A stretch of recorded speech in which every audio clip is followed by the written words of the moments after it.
How long does a funeral take? Depends on how nice the person was. But you gotta figure even Oswald took 45 minutes. He's a Kennedy. No, he's not. Come on, he's a third cousin or something. By marriage. Oh, by marriage, yeah. We went to the wedding. You should have heard him talking about Chappaquiddick. Tried to blame the whole thing on bad directions. Let Maria Shriver give her a baby shower. Ask not what I can do for you. Ask what you can do for me. Ich bin ein Sucker. Oh, would you two stop with the Kennedys? Why does everybody make such a big deal about the Kennedys? I mean, what is this fascination? Who cares? It's all so boring. So, where's Todd? Up in Hyannisport. Oh my God, Hyannisport with the Kennedys? Who else is up there? Is Rose up there? Leslie, whatever happened to Sergeant Shriver? Is he still with them? You don't hear much about him these days. Is he like out of the loop or? Why can't I meet a Kennedy? I saw John Jr. once downtown. I was on a bus. I hit the ding. That didn't stop. And I wasn't sure if she wanted me to ask her out, because when women smile at me, I don't know what it means. Sometimes I interpret it like they're psychotic or something, and I don't know if I'm supposed to smile back. I don't know what to do. So I just stood there like, remember how Quayle looked when Benson gave him that Kennedy line? That's what I looked like. There was a lot of people, you know, they're waiting by the players' parking lot. Now, we're coming down the ramp. Newman was in front of me. Hernandez was coming toward us. As he passes us, Newman turns and says, "Nice game, pretty boy." Hernandez continued past us up the ramp. Then, a second later, something happened that changed us in a very deep and profound way from that day forward. What was it? He spit on us. And I screamed out, "I'm hit!" Then I turned and the spit ricocheted off him and it hit me. What happened to your head when you got hit? Well, my head went back to the left. Say that again. Back and to the left. Back and to the left. Back and to the left. So, what are you saying? I'm saying that the spit could not have come from behind. That there had to have been a second spitter.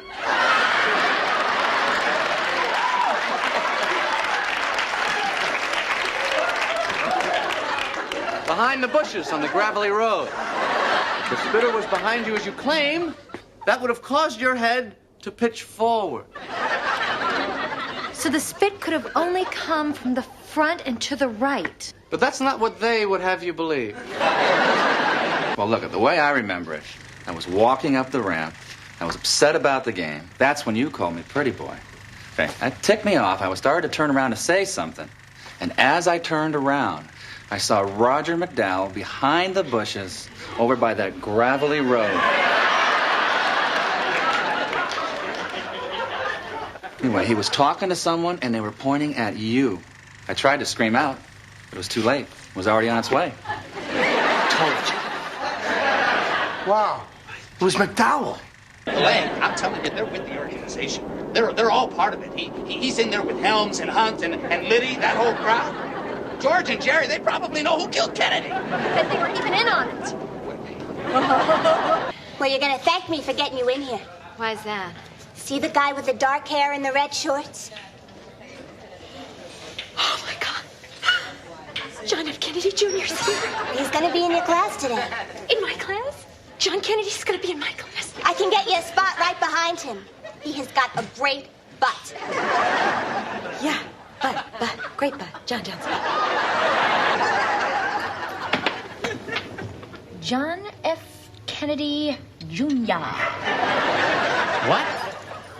He was in my aerobics class. Really? Did you talk to him? No, you don't understand. He was working out in front of me. So listen, after the class was over, I timed my walk to the door so we'd get there at the exact same moment. And he says to me, "Quite a workout." Quite a workout? What did you say? I said, "Yeah." Good one. So then listen. So then I showered and I dressed. And I saw him again on the way out. So we're walking and talking, and he asked me my name. And I think I said Elaine, but I mean, who the hell knows? And so then he says to me, do you want to split a cab uptown? And I said, sure, even though I was going downtown. So we get in the cab, and I mean, I have no idea where I'm going, right? But this is John F. Kennedy Jr. we're talking about. So then he says to me, where do you live? And I was close to your block, so I said, your building. So he dropped me off in front. And then I had to take a cab all the way back downtown to my house. Hi. Hi. Did you get your hair done today? No, I just, fixed it a little bit. You know who isn't here? He was in the early class today, but I think you made quite an impression on him yesterday. What? What? Who? Me? I made an impression? What impression? Let me just put this back. No, now! Tell me now! What did he say? He asked about you. He asked about me? John Kennedy asked about me? What did he say? He wanted to know your situation. What situation? I have a situation? I told him you were single. That was good. That was very good. He said you were just his type. Okay, you're trying to hurt me? You're trying to injure me, right? You're trying to hurt me. He also told me to tell you he'll be in your neighborhood tomorrow around 9 o'clock, so he's going to stop in front of your building if you want to come down and say hello. I thought you were meeting Kennedy. I didn't show. Yeah, he did. What? He's out there? Oh my God! I gotta go. No. He just left. What? Yeah, he was out there talking to Marla. Marla? Yeah, I think she was like crying, and he was consoling her, and then she got into his car, and they just drove away. He left with Marla the Virgin. Yeah. They drove away? Yeah, drove away. Oh, John. That was wonderful. John, what are you doing? Come back to bed. This show looks interesting. Isn't he that Seinfeld fella you went out with? Oh, he's horrible, horrible. Nevertheless.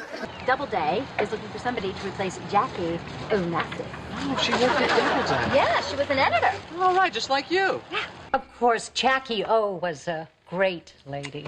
Those are going to be some tough shoes to fill. Everyone loved her. She had such grace. Yes. Grace. Justin Pitt to see you. Justin Pitt? He was a very close friend of Mrs. Onassis. Mrs. Onassis. That's hard to pronounce. Excuse me? Nothing. Justin Pitt, this is Elaine Bennis.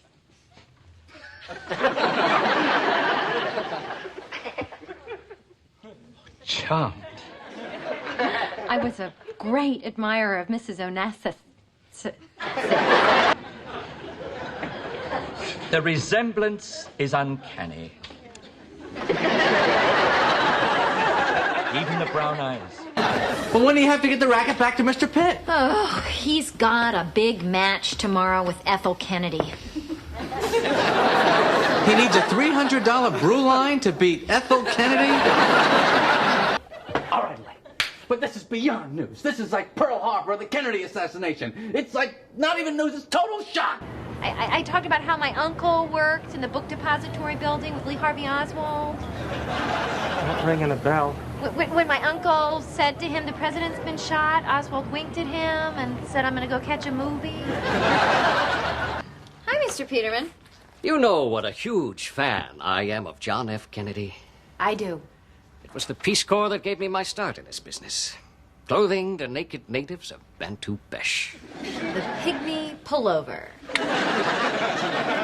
Sotheby's is having an auction of JFK's memorabilia. One item in particular has caught my eye. The presidential golf clubs. To me, they capture that indefinable romance that was Camelot.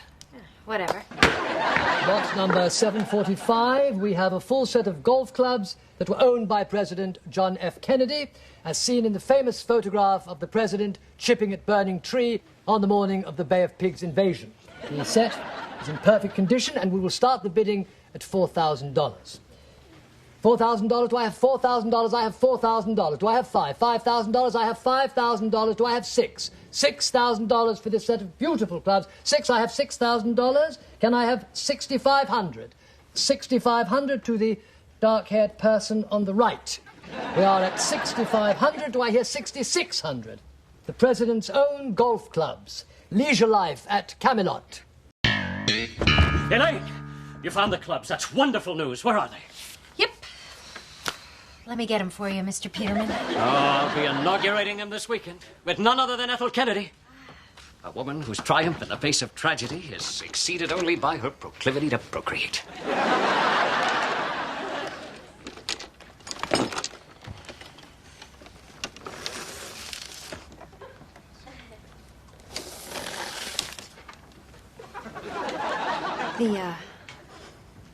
The letter of authenticity is in the side pocket there. Elaine. I never knew Kennedy had such a temper. Oh, yeah. The only thing worse was his slice. See you on Monday. Have a good game. George, I just don't want you interfering. How could I possibly interfere? Isn't that what Jack Ruby said?